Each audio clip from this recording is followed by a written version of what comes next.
Hello friends, Radhe Radhe. Shri Ramcharitmanas पाठ में बहुत सुंदर बालकांड का समाप्त हो गया है, अयोध्या कांड शुरू हुआ है। तो बहुत सुंदर प्रसंग है। भगवान शंकर जी की प्रार्थना की गई है, उनके रूप का वर्णन हुआ है। फिर भगवान राम की वंदना हुई है कि वो ना राज तिलक होने से खुश हैं और ना वनवास से दुखी हैं। ऐसे महान आत्मा वाले भगवान श्री राम हैं। फिर विष्णु भगवान की नीलाम्बुज श्यामल कोमलांगम सीता समारूपित वाम भागम, ऐसे करके भगवान विष्णु की प्रार्थना की गई है। फिर अयोध्या में बहुत खुशी है। सारे लोग अब ये चाह रहे हैं कि भगवान राम जो है उनको राज तिलक किया जाए। तो एक दिन सारा राज समाज बैठा था। भगवान राजा दशरथ जी अपनी सभा में बैठे थे, सारे उनके अपने लोग थे। तो उसमें ये बात उठी, सब भगवान राम का समर्थन करने लगे। इतने में दशरथ जी उठकर आए और उन्होंने स्वाभाविक शीशा ले लिया और उसमें दर्पण में अपना चेहरा देखा। तो देखते हैं कान के पास के बाल सफ़ेद हो रहे हैं। तो मन में ये सोचते हैं कि अब राज्य जो है राम को देकर मैं वन को चला जाऊंगा। तो ऐसा सोचकर वो विश्वामित्र गुरु वशिष्ठ को बुलाते हैं, उनके आगे ये बात रखते हैं और उनसे कहते हैं। तो वो भी प्रसन्न हो जाते हैं कि अब आपका बेटा इस लायक हो गया है कि वो राजकाज संभाल लेगा।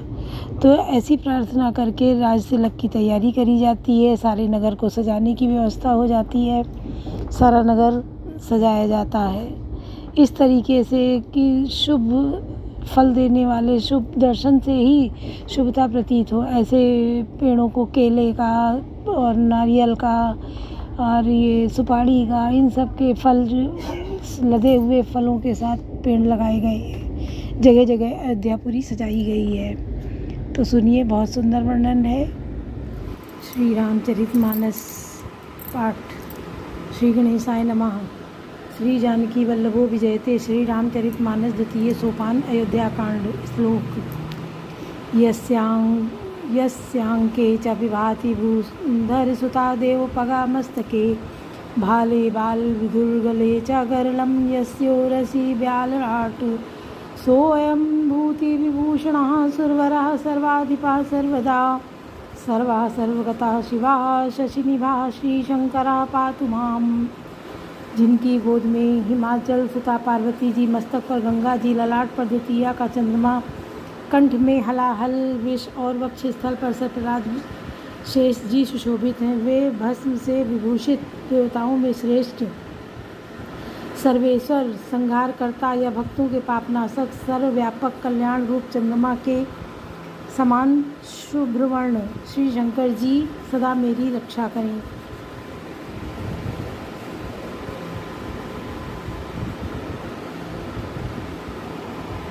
अति आनंद उमंग अनुरागा चरण सरोज पखारन लागा। बहुत सुंदर वर्णन है।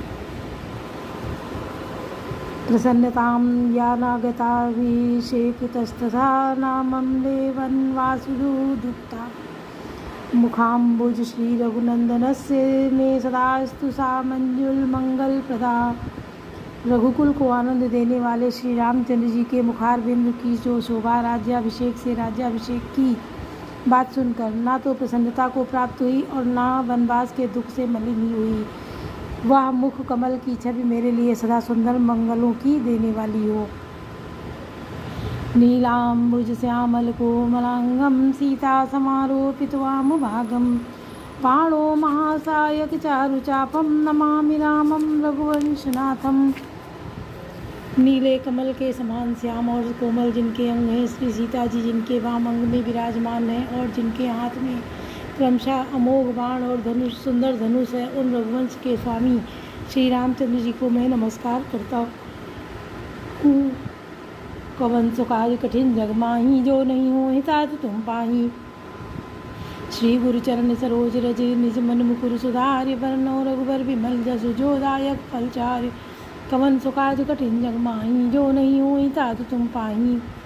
श्री गुरु जी के चरण कमलों की रज से अपने मन रूपी दर्पण को साफ करके मैं श्री रघुनाथ जी के उस निर्मल यश का वर्णन करता हूँ जो चारों फलों को, धर्म, अर्थ, काम, मोक्ष को देने वाला है। जब ते राम ब्याही घर आए, नित नौ मंगल मोद बधाए। भुवन चारि दस भू दरबारी, सुकृत मेघ बरसई सुखबारी। जब से श्री रामचंद्र जी विवाह करके घर आए, तब से अयोध्या में नित्य नए मंगल हो रहे हैं और आनंद के बधावे बज रहे हैं। 14 लोक रूपी बड़े भारी पर्वतों पर पुण्य रूपी मेघ सुख रूपी वर्षा जल बरसा रहे हैं। रिधि सिधि संपत्ति नदी सुहाई, उमगी अवध अम्बुदि कहूँ आई। मणिगणपुर नर नारी सुजाति, सुचि अमोल सुंदर सब भांति। रिद्धि सिद्धि और संपत्ति रूपी सुहामनी नदियाँ उमड़ उमड़ कर अयोध्या रूपी समुद्र में आ मिली। नगर के स्त्री पुरुष अच्छी जाति के मणियों के समूह हैं, जो सब प्रकार से पवित्र अमूल्य और सुंदर हैं। कई न जाई कछु नगर विभूति, जनु इतनी अभिरंच कर तूती। सब विधि सब पुर लोग सुखारी, रामचंद्र मुख चंद निहारी। नगर का ऐश्वर्य कुछ कहा नहीं जाता, ऐसा जान पड़ता है मानो ब्रह्मा जी की कारीगरी बस इतनी ही है। सब नगर निवासी रामचंद्र जी के मुख चंद्र को देखकर सब प्रकार से सुखी हैं। मुदित मातु सब सखी सहेली, फलित बिलो की मनोरथ बेली। राम रूप गुणशील सुभाऊ, प्रमुदित होई देख सुनि राऊ। सब माताएं और सखी सहेलियां अपनी मनोरथ रूपी बेल को फली हुई देखकर आनंदित हैं। श्री रामचंद्र जी के रूप गुण शील और स्वभाव को देख सुनकर राजा दशरथ जी बहुत ही आनंदित होते हैं। कवन सो काज कठिन जग माही, जो नहीं हो तात तुम पाही। सबके उर अभिलाष वस काई मनाई महेश, आप अछत जुबराज पद रामई देव नरेश। कवन सो काज कठिन जग माही, जो नहीं हो तात तुम पाही। सबके हृदय में ऐसी अभिलाषा है और सब महादेव जी को मानकर प्रार्थना करके कहते हैं कि राजा अपने जीते जी श्री रामचंद्र जी को युवराज पद दे दें। एक समय सब सहित समाजा, राजसभा रघुराज विराजा। सकल सुकृत मूर्ति नरनाहु, राम सुजस सुनि अति उछाऊ।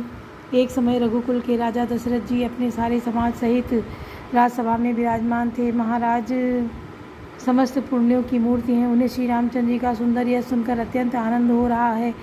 नभ सब रहाई कृपा अभिलाषे, लोक अब करहीं प्रीति रुख राखे। त्रिभुवन तीन काल जग माही, भूरि भाग दशरथ सब नाही। सब राजा उनकी कृपा चाहते हैं और लोकपालगण उनको उनके रुख को रखते हुए अनुकूल होकर प्रीत करते हैं। पृथ्वी आकाश पाताल तीनों भुवनों में और भूत भविष्य वर्तमान तीनों कालों में दशरथ जी के समान बड़भागी और कोई नहीं है।